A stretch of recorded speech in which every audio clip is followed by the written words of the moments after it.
আসসালামু আলাইকুম, প্রিটনিক এডুকেশনে সবাইকে স্বাগতম। আজকের এই ভিডিওতে আমরা দেখব কিভাবে প্রিটনিক এডুকেশনে হওয়া প্রতিনিয়ত পরীক্ষার ফলাফলগুলা ওয়েবসাইটে দেখতে হয়। এজন্য আপনারা আপনাদের মোবাইল অথবা ডেস্কটপের যে কোনো একটি ব্রাউজার ওপেন করে নেবেন। আমি প্রথমে আমার ডেস্কটপের ক্রোম ব্রাউজারটি ওপেন করে নিচ্ছি। ব্রাউজারটি ওপেন হয়ে গেলে আমরা প্রথমেই আমাদের ব্রাউজারের ইউআরএল বাটনে ট্যাপ করব এবং এইখানে লিখব school.pritoniconline.com লিখে মোবাইল থেকে গো এবং ডেস্কটপ থেকে এন্টার বাটনে প্রেস করব। প্রিটনিক এডুকেশনের ওয়েবসাইটটি চলে আসছে। এখানে হোম বাটনে আমরা দেখতে পাচ্ছি একটা অপশন রয়েছে ফলাফল। আমরা এই ফলাফল বাটনে ক্লিক করব। একটু নিচে চলে আসব এবং ফাইন্ড রেজাল্ট একটা বক্স আমরা দেখতে পাচ্ছি। এখানে আমাদের স্টুডেন্টের প্রয়োজনীয় তথ্য দিয়ে আমরা ফলাফলটি বের করে নিব। আমরা ডেমো হিসাবে চলুন একটা স্টুডেন্টের রুল দিয়ে চেষ্টা করি। প্রথমে আমরা একটা স্টুডেন্টের রুল দিয়ে দিলাম, তারপর সিলেক্ট টাইপ। এখানে হচ্ছে কোন এক্সামের ফলাফল আপনি দেখতে চাচ্ছেন সেটা দেখবেন। আমাদের প্রিটনিক এডুকেশনের প্রতি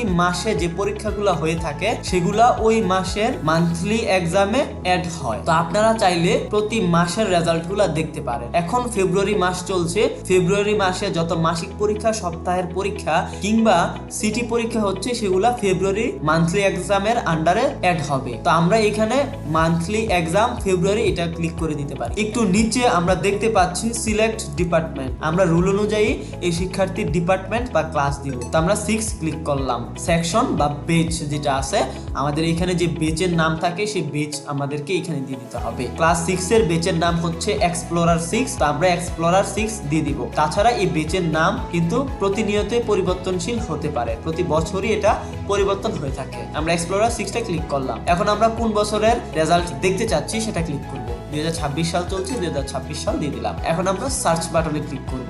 একটু নিচে আসলেই দেখতে পাবো এখানে আমাদের এই শিক্ষার্থীর মার্কশিট চলে আসছে। প্রথমে আমরা র্যাঙ্ক দেখব, অর্থাৎ এই শিক্ষার্থী আমাদের স্টুডেন্টদের মধ্যে কততম হয়েছে তা লক্ষ্য করব। আমরা একটু কর্নারে দেখতে পাচ্ছি সে ফার্স্ট, অর্থাৎ এই পর্যন্ত যে পরীক্ষাগুলো হয়েছে ফেব্রুয়ারি মাসের সে সকল পরীক্ষায় সে সর্বোচ্চ নাম্বার পেয়েছে সকল শিক্ষার্থীদের থেকে, এজন্য সে র্যাঙ্কে ফার্স্ট আছে। আমরা একটু নিচে চলে আসলে দেখতে পাবো এখানে গ্রেড শিট আছে। তো এরকম ভাবে আমরা আমাদের শিক্ষার্থীর সাধারণত রেজাল্ট দেখতে পারি।